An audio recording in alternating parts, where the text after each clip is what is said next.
नमस्ते। बायोप्सी ये शब्द हम सब ने कभी ना कभी सुना ही होगा, है ना? अक्सर जब कोई गंभीर बीमारी का शक होता है तो डॉक्टर इस टेस्ट का नाम लेते हैं। पर ये असल में है क्या? चलिए आज इसी को बिल्कुल आसान भाषा में समझते हैं। तो आखिर बायोप्सी है क्या? इसे ऐसे समझिए जैसे किसी किताब का एक पन्ना पढ़कर पूरी कहानी का पता लगाना। डॉक्टर शरीर के उस हिस्से से जहां कोई गड़बड़ लग रही है, एक बहुत छोटा सा सैंपल मतलब ऊतक का एक टुकड़ा लेते हैं। फिर उस छोटे से टुकड़े को लैब में माइक्रोस्कोप के नीचे बहुत बारीकी से जांचा जाता है। इसी जांच से बीमारी की असली वजह सामने आती है। अब सवाल उठता है कि इस एक छोटे से टेस्ट से क्या पता चलता है? देखिए, बायोप्सी असल में 3 बहुत ही जरूरी सवालों का जवाब देती है। पहला, क्या कोई कैंसर है? दूसरा, अगर है तो वो किस तरह का ट्यूमर है? और तीसरा, ये बीमारी कितनी गंभीर है या कितनी फैली हुई है?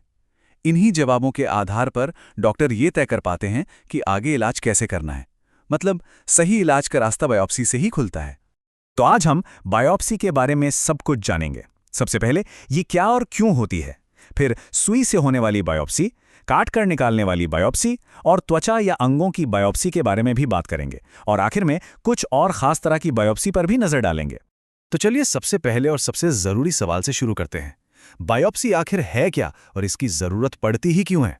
देखिए, बायोप्सी का सबसे बड़ा मकसद है शक को सच्चाई में बदलना। जब एक्सरे या सीटी स्कैन जैसी जांच में कुछ गड़बड़ दिखती है तो वो एक शक होता है, लेकिन बायोप्सी उस शक पर मोहर लगाती है। वो कंफर्म करती है कि असल में प्रॉब्लम क्या है, और एक बार जब पक्की जानकारी मिल जाती है तभी तो डॉक्टर सही ट्रीटमेंट प्लान बना सकते हैं, है ना? ठीक है, तो अब आगे बढ़ते हैं और बायोप्सी के सबसे आम तरीकों में से एक को समझते हैं, यानी सुई से होने वाली बायोप्सी। अब ये जो नीडल बायोप्सी है ना, ये भी 2 तरह की होती है। पहली है फाइन नीडल एस्पिरेशन या FNA। इसमें एक बहुत ही पतली सुई इस्तेमाल होती है जिससे बस कुछ कोशिकाएं या लिक्विड निकाला जाता है। ये काफ़ी आसान, जल्दी होने वाला और कम दर्दनाक होता है। दूसरी है कोर नीडल बायोप्सी। इसमें सुई थोड़ी मोटी होती है और ऊतक का एक छोटा सा टुकड़ा निकाला जाता है। इससे FNA के मुकाबले कहीं ज़्यादा जानकारी मिलती है और कैंसर की जांच के लिए ये ज़्यादा भरोसेमंद मानी जाती है। सुई के बाद अब बात करते हैं उस तरीके की जिसमें छोटा सा ऑपरेशन करके सैंपल निकाला जाता है। इसे कहते हैं सर्जिकल बायोप्सी।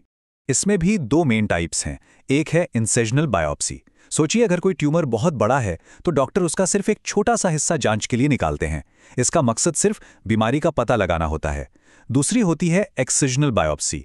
इसमें डॉक्टर पूरी की पूरी गांठ या ट्यूमर ही निकाल देते हैं। ये तब किया जाता है जब गांठ छोटी हो।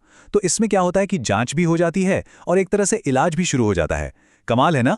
अच्छा, अभी तक हमने जो बात की वो तो आम तरीके थे। अब जरा कुछ खास बायोप्सी पर नजर डालते हैं जो त्वचा और हमारे शरीर के अंदरूनी अंगों के लिए की जाती हैं। सबसे पहले है पंच बायोप्सी।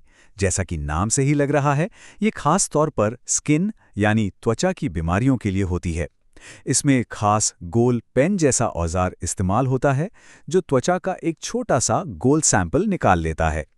अगर त्वचा पर कोई अजीब सा रैश है या स्किन कैंसर का शक है तो ये तरीका बहुत काम आता है। फिर आती है एंडोस्कोपिक बायोप्सी। ये एक बहुत ही एडवांस्ड तरीका है। इसमें एक पतली लचीली ट्यूब जिसके सिरे पर एक छोटा सा कैमरा और लाइट लगी होती है शरीर के अंदर डाली जाती है, जैसे पेट या फेफड़ों के अंदर। इस कैमरे की मदद से डॉक्टर अंदर सब कुछ साफ साफ देख पाते हैं और जहां भी गड़बड़ दिखती है वहीं से एक छोटा सा सैंपल ले लेते हैं। सबसे बड़ी बात यह है कि इसके लिए किसी बड़े चीरे या ऑपरेशन की जरूरत नहीं पड़ती। चलिए, अब हम अपने आखिरी हिस्से में पहुंच गए हैं जहां हम कुछ और भी खास तरह की बायोप्सी की बात करेंगे। इनमें से एक है बोन मैरो बायोप्सी। हमारे शरीर की बड़ी हड्डियों के अंदर एक नरम स्पंजी हिस्सा होता है जिसे बोन मैरो या अस्थि मज्जा कहते हैं। यहीं पर हमारा खून बनता है। इस बायोप्सी में डॉक्टर अक्सर कूल्हे की हड्डी से बोन मैरो का सैंपल लेते हैं। ये टेस्ट ब्लड कैंसर, ल्यूकेमिया या एनीमिया जैसी खून से जुड़ी गंभीर बीमारियों का पता लगाने के लिए बहुत जरूरी है। और हाँ, एक बात और याद रखने वाली है, कभी कभी शरीर में कोई गांठ या ट्यूमर ऐसी जगह पर होता है जहां सुई या एंडोस्कोप से पहुंचना बहुत मुश्किल होता है। ऐसे मामलों में डॉक्टर सर्जिकल बायोप्सी यानी इंसिजनल या एक्सिजनल बायोप्सी का ही रास्ता अपनाते हैं। आखिर सही जांच के लिए एक अच्छा सैंपल मिलना सबसे जरूरी है। तो चलिए फटाफट एक बार सब कुछ दोहरा लेते हैं। हमने देखी नीडल बायोप्सी जो सुई से होती है, फिर सर्जिकल बायोप्सी जिसमें ट्यूमर का हिस्सा या पूरा ट्यूमर निकाला जाता है, त्वचा के लिए खास पंच बायोप्सी, अंदरूनी अंगों के लिए एंडोस्कोपिक बायोप्सी और खून की बीमारियों के लिए बोन मैरो बायोप्सी। जैसा कि हमने देखा, हर बायोप्सी का अपना एक खास मकसद और तरीका होता है।